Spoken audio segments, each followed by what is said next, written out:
मैं लेके आई हूँ आपके लिए कक्षा 10वीं का हिंदी का पेपर, जो कि बहुत इजी है और आपको ये वीडियो पूरा देखना चाहिए, अंत तक देखिए। पहला प्रश्न है, निम्नलिखित वस्तुनिष्ठ प्रश्नों के उत्तर अपनी उत्तर पुस्तिका में लिखिए। इसका पहला पॉइंट है, रस्य शब्द में प्रयुक्त प्रत्यय है, यानी रस्य शब्द में कौन सा शब्द प्रयुक्त है वो लिखना है। दूसरा है, गुण स्वर संधि का उदाहरण है, यानी गुण स्वर कौन सी संधि है उसका उत्तर लिखना है। तीसरा है, उत्साह कविता के कवि कौन है, यानी उत्साह कविता जो आपका चौथा पाठ है उसमें से देखकर बताना है। अगला है, राम लक्ष्मण परशुराम संवाद की भाषा है, यानी कौन सी संवाद की भाषा है वो आपको देखना है। पांचवा है, गोपियों ने भ्रम के बहाने किस पर व्यंग बाण छोड़े, यानी उन्होंने किस पर व्यंग बाण छोड़े वो आपको देखना है। अगला है, नागार्जुन का जन्म कब हुआ था, यानी कहाँ हुआ था, कब हुआ था वो बताना है। अगला है, कैप्टन किसका नाम था, यानी कैप्टन कौन था, ये आपके नेताजी पाठ के अंदर बताएगा। अगला है, लेखनवी अंदाज व्यंग्य के लेखक है, यानी कौन है लेखनी अंदाज पाठ के लेखक। नेक्स्ट है, बाल गोविंद भगत पाठ की विद्या है, बाल गोविंद भगत किस पाठ की विद्या है। अगला है, संस्कृत का परिणाम है, यानी संस्कृति का जो परिणाम है वो क्या है। अगला है, हमारे समाज में नाक प्रतीक है, यानी हमारे समाज में जो नाक की है वो किसका प्रतीक है। फिर हिंदी का पहला आंचलिक उपन्यास माना जाता है, हिंदी का पहला आंचलिक उपन्यास कौन सा माना जाता है वो देखना है। अगला है, रिक्त स्थान की पूर्ति कीजिए, ठीक है। इसमें किसी भाव अवस्था गुण अथवा दशा के नाम को संज्ञा कहते हैं, यानी कौन सी संज्ञा कहनी है वह यहाँ पे लिखना है। अगला है, वे शब्द जो संज्ञा या सर्वनाम की विशेषता बताते हैं उन्हें कहते हैं, यानी क्या कहते हैं उन्हें वो भी यहाँ पे लिखना है। वह क्रिया जिनके साथ कर्म प्रयुक्त नहीं होता, यानी जिसमें केवल कर्ता प्रयुक्त होता है, कर्म बिल्कुल भी प्रयुक्त नहीं होता। वे शब्द जो शब्द के वाक्यांश या वाक्यों को जोड़ते हैं उन्हें संबोधित अवयव कहते हैं, यानी कौन सा शब्द है जो संबोधन अवयव कहलाता है। वे शब्दांश जो किसी शब्द के में लगकर नए अर्थ का बोध कराता है उन्हें प्रत्यय कहते हैं, यानी शब्द के कहाँ पर लगकर नया अर्थ बनाता है। अगला है, हिंदी में उपसर्ग प्रकार के होते हैं, हिंदी में कितने प्रकार के उपसर्ग होते हैं वो लिखना है। अगला है, निम्नलिखित पठित गद्यांश को पढ़कर दिए गए प्रश्नों के उत्तर अपनी उत्तर पुस्तिका में लिखिए। इसके प्रश्न है, प्रस्तुत गद्यांश का उचित शीर्षक लिखिए, कौन सा उसका उचित शीर्षक है वो लिखना है। वर्तमान में कैसे युवाओं की आवश्यकता है, यानी वर्तमान में जो युवा है उनकी कैसी आवश्यकता है वो लिखना है। राष्ट्र की सबसे बड़ी सेवा क्या है, यानी राष्ट्र की सबसे बड़ी सेवा कौन सी है वो लिख दी है। अगला है, विवेकानंद के उपदेश का ध्येय वाक्य है, यानी कौन सा वाक्य है। इसका जो उत्तर है वो आपको लिखना है। अगला है, राष्ट्रभक्ति की भावना का आधार किसे माना गया है, यानी जो राष्ट्र शक्ति की भावना है उसको आधार किसे माना गया है।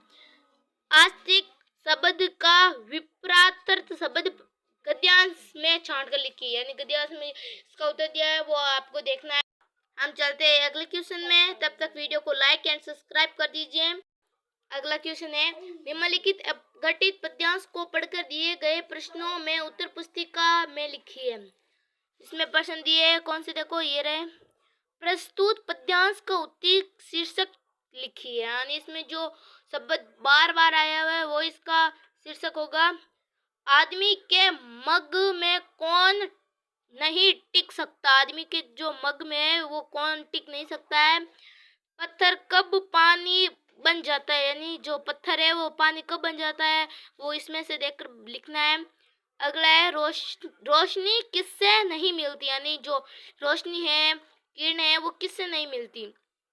अगला है, पर्वत के पांव कब उखड़े जाते हैं, यानी जो पर्वत है उसके पांव कब उखड़ा जाते हैं वो लिखना है। मेहंदी के बीज क्या छिपा है, यानी जो मेहंदी है उसके बीच में क्या छिपा है वो आपको लिखना है। चलो अगले की पेपर में चलते हैं। अगला है शहनाई और इसमें क्या दिया हुआ है, शहनाई और डुमराव एक दूसरे के लिए किस प्रकार उपयोगी है, यानी जो है उपयोगी वो किस प्रकार है वो लिखना। हालदार साहब ने नेताजी की मूर्ति को पहली बार देखा तो उनकी दृष्टि में क्या बात खटकती थी, उसको नेताजी के पाठ के आधार पर लिखना है। अगला है छोटे बच्चे की मनोहारी मुस्कान देखकर कवि के मन में क्या भाव उमड़ आया, ये दंतुरित मुस्कान कविता के आधार पर समझाइए। अगला क्वेश्चन है उत्साह कविता का मूल भाव लिखिए, यानी जो उत्साह है वो कौन सी कविता है उसका पूरा मूल भाव लिखना है। अगला है नवा क्वेश्चन गंगटोक शेर को देखकर लेखिका को क्या अनुभूति हुई, यानी जो गंगटोक शेर है वो देखकर लेखिका क्या अपने मन में सोचती है। अगला 10वां क्वेश्चन है सांप निकलने पर पानी फेंकते बच्चों की क्या प्रक्रिया हुई, माता का अंचल पाठ के आधार पर समझाइए, यानी जो माता का अंचल है उस पाठ के आधार पर समझाना है। अगला 11वां है नमक मिर्च लगाना मुहावरे का अर्थ बताते हुए प्रयोग कीजिए, यानी जो नमक मिर्च है वो कौन सा मुहावरा है वो लिखना है। चलो अगले में चलते हैं। अगला है आग के आविष्कार में क्या प्रेरणा रही है, यानी यह 12वां क्वेश्चन है, देख लीजिए आप गठित पद्यांश को पढ़कर प्रश्नों के उत्तर पुस्तिका में लिखिए। यही है इसमें दूसरा पॉइंट है शरीर को सजाए की प्रवृत्ति किसके आविष्कार के कारण बनी है, यानी जो सजाने की प्रवृत्ति है शरीर में वो किसके कारण बनी है। अगली है खुले आकाश के नीचे सोए व्यक्तियों को नींद क्यों नहीं आती, यानी जो खुला आसमान है उसको उसके नीचे जो कोई व्यक्ति सोता है उसे नींद क्यों नहीं आती है। अगला है वास्तव में संस्कृति मानव क्या नहीं कर सकता, वास्तव में जो संस्कृति है मानव क्या चीज है जो नहीं कर सकता है। इसमें अथवा में दिया हुआ है, ये इतना पूरा है जो इसका उत्तर इसमें ही है। इसमें देखते हैं पहले क्वेश्चन हड़ताल का आह्वान किस सिलसिले में किया था, यानी जो हड़ताल थी वो किस सिलसिले में किया था, जो हड़ताल नहीं कर रहे थे उनकी प्रतिक्रिया क्या हुई थी, जो हड़ताल नहीं कर सकते वो कौन सी प्रक्रिया हुई थी। शाम को विद्यार्थी वर्ग कहाँ इकट्ठा हुआ, यानी जो शाम को विद्यार्थी इकट्ठा कहाँ पे हुए थे वो लिखना है। अगला है विद्यार्थियों के इकट्ठा होने के बाद क्या हुआ, यानी विद्यार्थी जो इकट्ठा हुए थे उसके बाद क्या हुआ। अगला है प्रस्तुत पद्यांश को पढ़कर नीचे दिए गए प्रश्न उत्तर लिखिए। नीचे देखिए ये रहे हम गोपियों ने किससे बड़भागी कहा, यानी गोपियां हैं उन्होंने किसको बड़े भागी कहा है, उसे बड़े भागी क्यों कहा है, यानी उसे बड़े भागी क्यों कहा है गोपियों ने।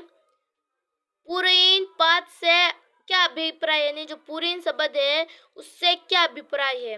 तेल की घाघरी पानी में डूबने पर क्या होता है, यानी जो तेल की घघरी है वो पानी में डूबने पर क्या होता है। चलो अगला क्वेश्चन देखते हैं।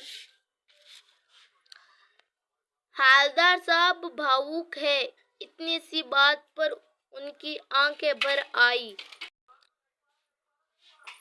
अथवा में लेखनवी अंदाज व्यंग में लेखक ने किस वर्ग पर कटाक्ष किया, उत्तर सीमा लगभग 50 शब्द के अंदर लिखना। अगला 15वां सेवक सो जो कर सेवकाई अरी कहनी करी करई लरी लड़ाई, पंक्ति के आधार पर बताया परशुराम ने राम के किस कार्य को शत्रु के कारण समान बताया। इसकी उत्तर सीमा है लगभग 50 शब्द 60 शब्द। अगला क्वेश्चन है इसमें अथवा में भी दिया हुआ है, देख लेते हैं। सूर्यकांत त्रिपाठी निराला रचित कविता नहीं रही में वर्णन फाल्गुन की मदकता का वर्णन कीजिए।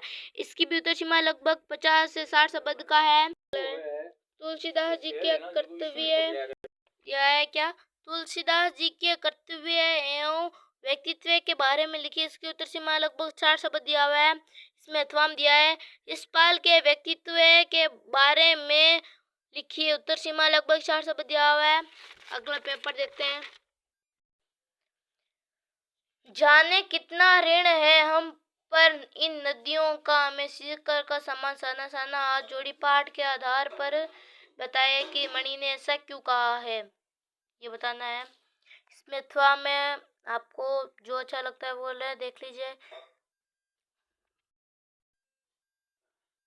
आपको इन दोनों में से जो अच्छा लगता है वो आप कर सकते हैं, अथवा में देख लीजिए। इसकी आप स्क्रीनशॉट फोटो ले लीजिए और अलग से देख लें। ठीक है, अगला क्वेश्चन लेते हैं।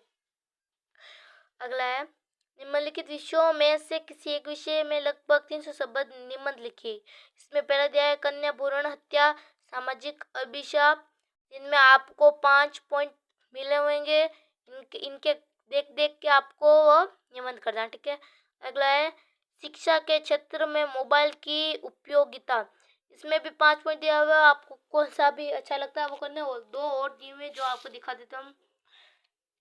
बढ़ता ध्वनि प्रदूषण और मेरे जीवन की अविस्मरणीय घटनाएं दिया हुआ है। अगला क्वेश्चन देखते हैं। स्वयं को राजकीय उच्च माध्यमिक विद्यालय नाहरपुर का छात्र राहुल मानकर अपने विद्यालय के प्रधानाचार्य से विद्यालय में पुस्तकालय सप्ताह मनाए जाने हेतु प्रार्थना पत्र अथवा दिया हुआ है। स्वयं को रामगढ़ निवासी अर्जुन मानते हुए अपने मित्र राकेश को जीवन के अनुशासन का महत्व बताते हुए एक पत्र लिखी है। तो उनमें से कोई एक करना है। अगला क्वेश्चन है, महिलाएं उद्यमती केंद्र द्वारा बनाए गए अचार व पापड़ की बिक्री हेतु विज्ञापन तैयार कीजिए। अथवा दिया हुआ विद्यालय के छात्रों द्वारा अनुपयोगी वस्तुओं से निर्मित वस्तुओं की दर्शती देखने के लिए विज्ञापन लिखिए। ठीक है, इनमें से कोई एक करना। यह आपका हो गया है कक्षा 10वीं का पेपर जो कि हिंदी का है। ये देख लीजिए, सारा यहाँ पे खत्म हो रहा है। इसमें केवल आपको 20 क्वेश्चन मिलेंगे और अगर आपको किसी भी प्रश्न में डाउट हो तो आप पूछ सकते हो। आपको सब होमवर्क जो कुछ भी प्रश्न है वो अंदर दिए मिलेंगे। आप गद्यांश में तो आपको कुछ भी नहीं करना है, इनके आंसर अंदर दिए हुए होंगे, आपको उसमें से करना है। और ये है जो पाठ के आधार पर करना है आपको। और इनमें भी वैसा ही करना है, इनमें से देख के उतारना है। इनमें तो आपको कोई किसी से पूछ भी लेना अगर आपको नहीं आए तो, और अपने हिसाब से कर लेना। ठीक है, ये हो गया आपका 10वीं का पेपर। ये देख लीजिए, ये हम सच्चे पेपर लेके आए हैं, ऐसा नहीं कि हमने बनाया हुआ है।